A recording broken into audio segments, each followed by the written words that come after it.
Good evening, Sandra Sheffer, host of Racing the Races. I'm here again for another week, to see, to talk about what's going on, to talk about what's going on. Every time we think like, oh, okay, maybe we're at where we're going to be and it's not going to get any worse. What happens? It gets worse. More and more things happen. More and more violations of the Constitution take place. It becomes clearer and clearer and clearer that we have an administration that don't know what they're doing, that we have cabinet members, although confirmed by the Senate, don't know what they're doing. They don't truly understand their job. They're just there for, I don't know what, right? Well, I guess I know. They're just there because they will do whatever it is that the president wants them to do. And that's not who they're there for. They're not there for the president. The president isn't even there for himself. He's actually there to, run the country and make sure the people get what it is that they need, right? But apparently, he has like a hit list and he's going through it, prosecuting everybody that he doesn't like. And the part about that's so unfortunate is the Department of Justice, that's the people's lawyer, is behaving as though they're the president's lawyer. And we have a problem, right? They're out here arresting elected officials that are doing their jobs. A couple, like last week or maybe even like 2 weeks ago, LaMonica McIvers, along with Baraka out of New Jersey, went to visit an immigration facility for a couple of reasons, right? So members of Congress have the ability to go and do oversight. So they can show up, they don't have to make an appointment. So they can just go there and, see what's going on, make sure everything's on the up and up. And so this congressional member, she was doing what her job allows her to do, to go see what's going on. And now it's a problem. Now, the mayor of New Jersey, Baraka, he went there because the place just opened up without any permits or anything like that. And he's like, wait, what? They're operating a jail out of the place? Because apparently the facility had been closed for a while. And then all of a sudden it's open. It's people in there. They don't know if they got any permits. They don't know who gave them permission to do it, particularly since it's in his city and he doesn't know anything about it. And so he goes there to see what's going on. He follows all of their instructions, and then they still arrest him for trespassing, even though he left when first he was invited, so he was allowed to go in. Then they said, no, the invitation is no longer extended, so you got to leave. He went and left, was outside of the gate, and then they bring him back in the gate to arrest him and charge him with trespassing. This is the type of thing that's going on that we really have to not be okay with, right? We really have to not be okay with what government is doing right now, because one of the things I think that's allowing most folks who aren't hearing the alarms is because they're not the target, right? It's like, well, they're not bothering me, so what do I need to get into this fight for? They're not bothering you today, but you will be bothered tomorrow. I'm telling you, because absolutely everybody can get it at this point. If we're to the point where we're arresting elected officials for doing their jobs, this is not America. This is not the principles of America. This is not what America is built on. This is just not American to do these type of things. At least it's not supposed to be, right?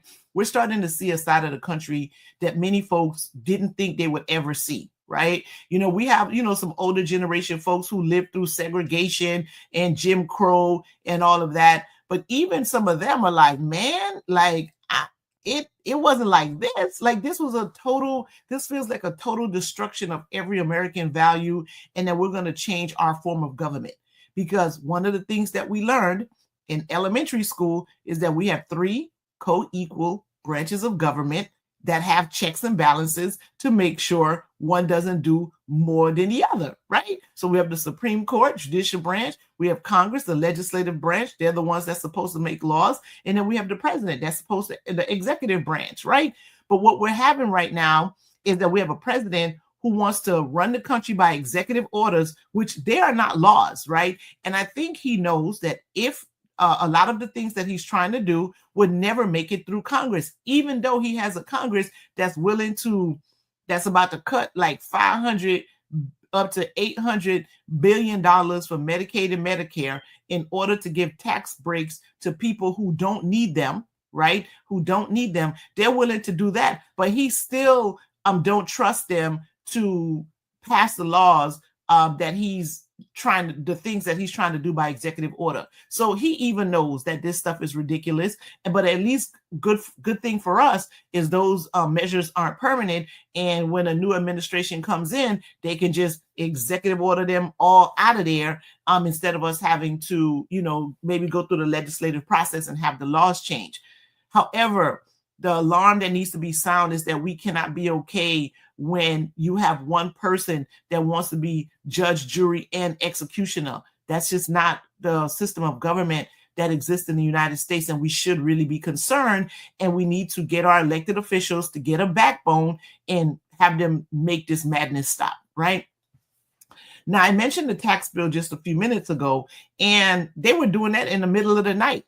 So one of the things that they're doing is that the elected officials, members of Congress, are afraid of their constituents. So they're afraid of you guys. So you need to step up and continue to put the pressure on them, because one of the things that a lot of them are concerned about is about getting reelected. And if they realize that y'all mad for real, and they're not going to get reelected, they will do things differently, right? Because even if they want to please the president, the only reason they want to please the president is because they want support from their base, because they think that's how they're going to get elected. But what's happening is their base is being impacted too, because when those $500 to $800 billion of Medicaid and Medicare and food assistance and school lunch for kids get cut, they're going to feel it too. Right? They're going to feel it too, but they don't want you to know that. So they're doing it in the middle of the night while you're sleeping, right? Because they don't want to face you in the things that they're doing. But they need to face the American public, and the American public needs to demand that they face them and they do the work that the people who elected them sent them there to do.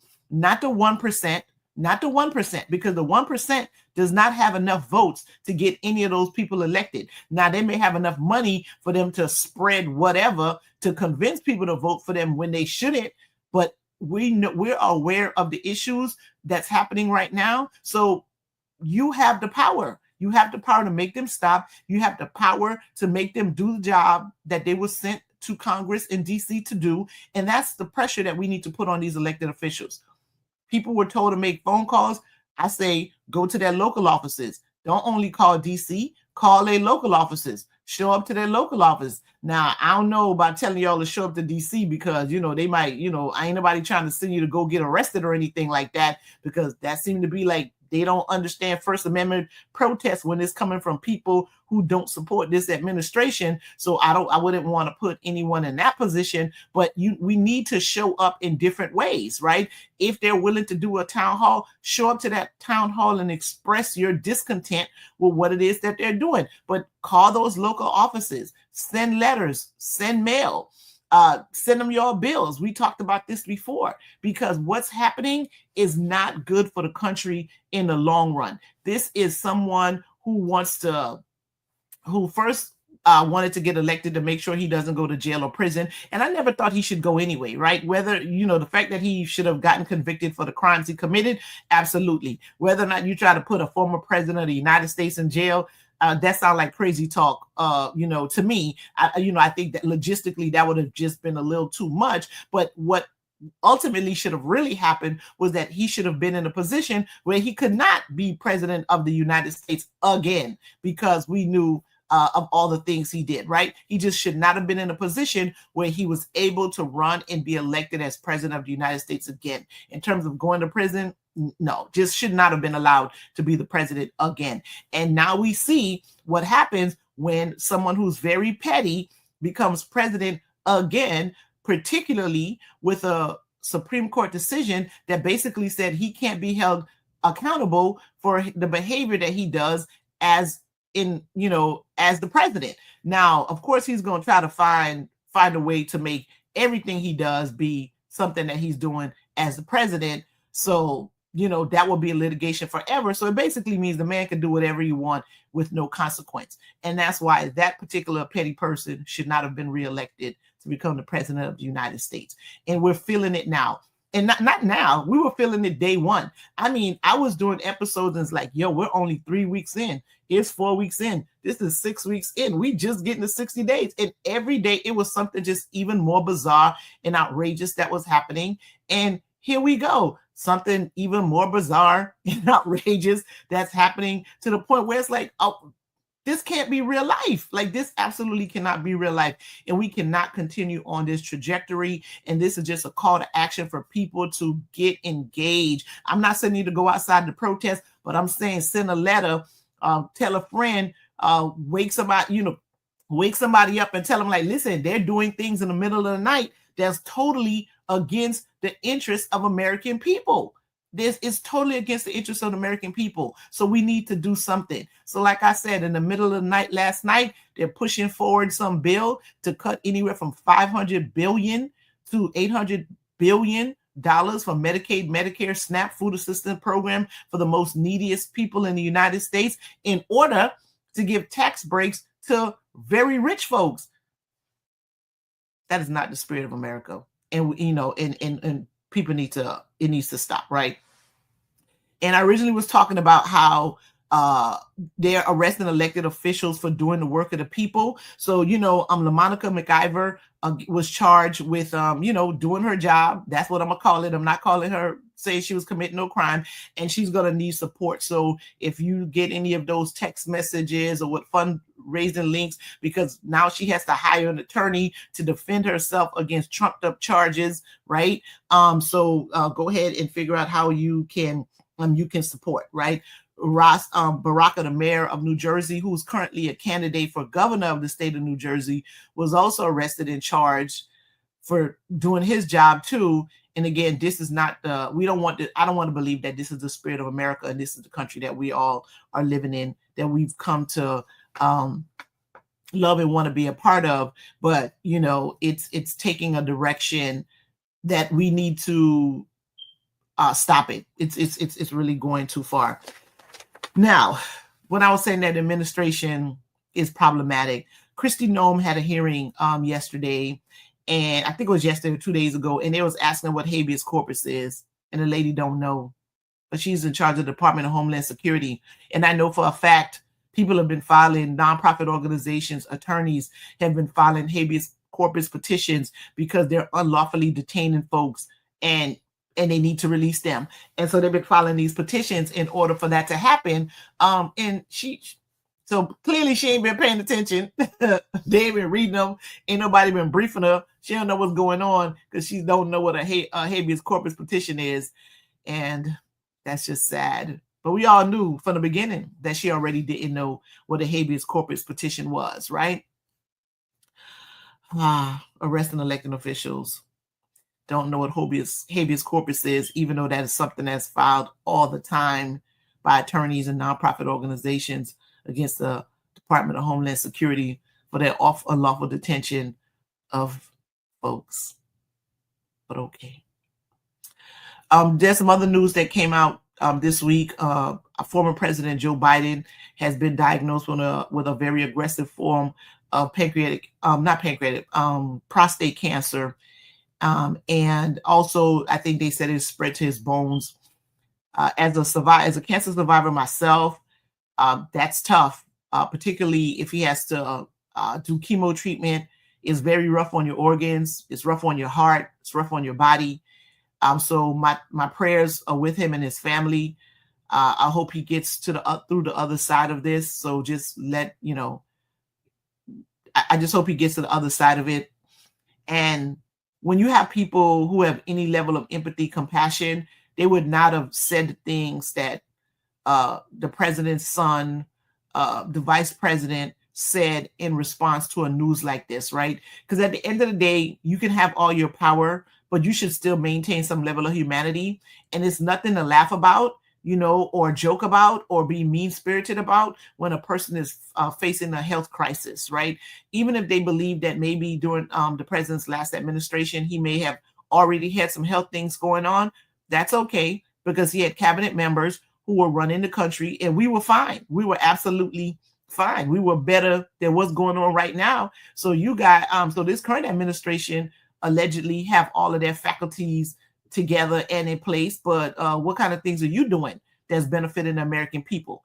All I hear about is farmers about to lose their farms, restaurants about to close because ain't nobody working there, construction projects that can't get finished, states like Florida trying to get 14-year-olds to work overnight, early in the morning, over the weekend, because their labor force is threatened because you guys are so anti-immigrant and creating policy that don't make no sense. That's what this administration is doing. Whereas in the former administration, they were dealing with infrastructure, people, financial situations were improving. Families were put back together when they were taken apart from the 45's administration. So the former administration was actually doing the work of the people. This administration is just having everybody crazy, all with the tariff threats, to the point where regular businesses don't even know how to operate. They don't know if to buy inventory or not. They're not sure what something's going to cost. He's out here getting into a fight with Walmart, telling Walmart don't pass on the tariff prices to the consumer when that's what business does. The administration is making messes and want everybody to clean them up, right? Making messes to the point where he's forcing law firms to represent him in cases to the tunes of millions and millions of dollars, because he know he gonna stay getting sued. And the reality is that he stayed getting sued. There's over 200 lawsuits that's filed against this administration for decisions that have been made that are contrary to American law. There's already over 200. It's probably closer to 300 right now, because every day something else crazy happens that advocates, nonprofit organizations, individuals in their personal capacity have to hire attorneys to sue this administration because they're out here doing crazy stuff.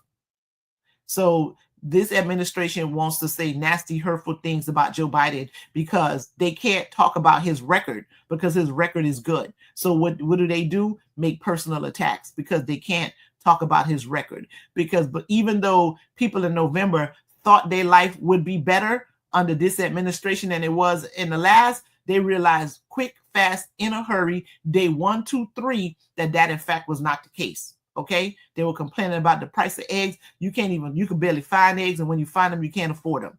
Okay, that's what's happening right now under this administration. So that's why they had to resort to making personal attack against the former President Biden, who's dealing with an aggressive form of prostate cancer right now, because they can't say nothing about his record, so they want to make personal attacks against this man.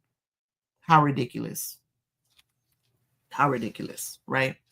Now, we have another thing that's going on a little bit on the immigration side. I'm in South Florida. The Venezuelan and Cuban community, particularly in Dade County, was very, very supportive of this administration. Very, very supportive, loving on this administration. And now their temporary protective status was removed. Not removed. The case to remove it is going to go forward based on a ruling by the Supreme Court a couple of days ago. So now they're back without status. So they had it. The current president took it away. A judge blocked it, said you can't do that. Now the Supreme Court say, yes, he can. So now they're going to argue about whether or not the president can, in fact, take away temporary protective status. I actually don't think he can. I don't think he can do it. But we'll see. So now this community who overwhelmingly supported him in South Florida is here without status. And they're picking people up. They're picking people up. When I say they, I mean immigration, ICE. They're picking people up, even if they've done all the right things, meaning they alerted the authorities that they were here by turning themselves in at the border. Or once they got here, they filed applications with the immigration service or with the courts to try to obtain some sort of status in the United States. Even if you're one of those persons that did all of that, they're still picking you up and putting you in detention and sending you thousands and thousands of miles away from your family and your attorney, your support system, and putting you in a detention facility, and then trying to pressure you into taking orders of removal to just go back to your home country instead of staying in detention and fighting. That's what's happening. So even though those people did all of the right things, they still find themselves being detained in a way that was not explained or told to them, at least by this administration. Now, the other candidate, the other person that was running for president, was warning everybody, screaming it from the rooftop, saying, listen, y'all don't want this. Y'all don't want what he's going to do. And remember, he was over there talking about Haitian communities, saying they were eating cats, dogs, all kinds of stuff, with you eating the pets, which none of that was true. None of that is true. Even the mayor of that city of Springfield, Ohio, said that wasn't true. They said that wasn't true. And they said that wasn't true, but y'all went ahead and supported this individual who was talking about he had concepts of a plan, you know. And here we are. Restaurants losing revenue because they don't have no employees, because people are afraid to go to work because they don't know if it's going to be an ICE raid that day, because ICE is standing outside of stores, gas stations, Home Depot, places like that, where they knew migrants sometimes would congregate to do day labor work. So they're afraid to go. I read something this morning that they're like, they're not even filing their taxes now because it was said that the IRS would share information with Department of Homeland Security. So people who would have been paying taxes are like, I'm not filing. So who else does that impact? That impacts those small agencies that are tax preparers for predominantly migrant communities. Now their business is probably going to shut down, or definitely they're losing money on the fact that their client base is afraid to even file their taxes because they're afraid they're going to get deported if they're doing the right thing. America really, really should do better, can do better at this. We're really better than this. And then the last thing before I go ahead and wrap this episode up is president's over here arguing with Bruce Springsteen. Really? Bruce Springsteen? You out here getting into arguments and talking crazy about Bruce Springsteen, Mr. President? There's a better way you can spend your time. And messing with the boss ain't one of them ways, right? You're losing fans on this one. You're absolutely losing fans. Even though the presidency shouldn't be about fandom. It should be about the record, the work that the president is doing, and that's how people should be supportive and care. But they've turned it into a fan club. Alrighty, y'all. So we're going to keep this episode short. I'm trying to do better. I'm keeping it at about 23 minutes because I heard that that's how long everybody's attention span is. So we're leaving it at that. Oh, one last point. The president should not be allowed, and I think is not allowed to take a $400 million jet from Qatar. I'm telling you, he ain't allowed to do that. He's doing that, but he's not allowed to do that, y'all. And y'all know, because when presidents usually get gifts, there's a place where they're supposed to put them because they're not supposed to keep them, right? But you know this man gonna keep this jet. And when he's not president again, whatever year that may be, you know, hopefully before 2028, he's leaving with that jet because he's gonna be like, that was my present. But this is where we are. The Constitution is being violated every day. The country is absolutely in a constitutional crisis, and don't let nobody tell you otherwise. It is absolutely in a constitutional crisis, and folks need to get engaged because, you know, we don't complain without saying what we need to do. Go to your elected officials, local offices, call them, send them letters, send them postcards, tell them to do the work that you sent them to do. Or in 2026, all those House of Representative members, you're not getting reelected. Those senators that are up in 2026, you're not getting elected. They're going to send true advocates up there to do the people's work. Stay blessed. Have a good day.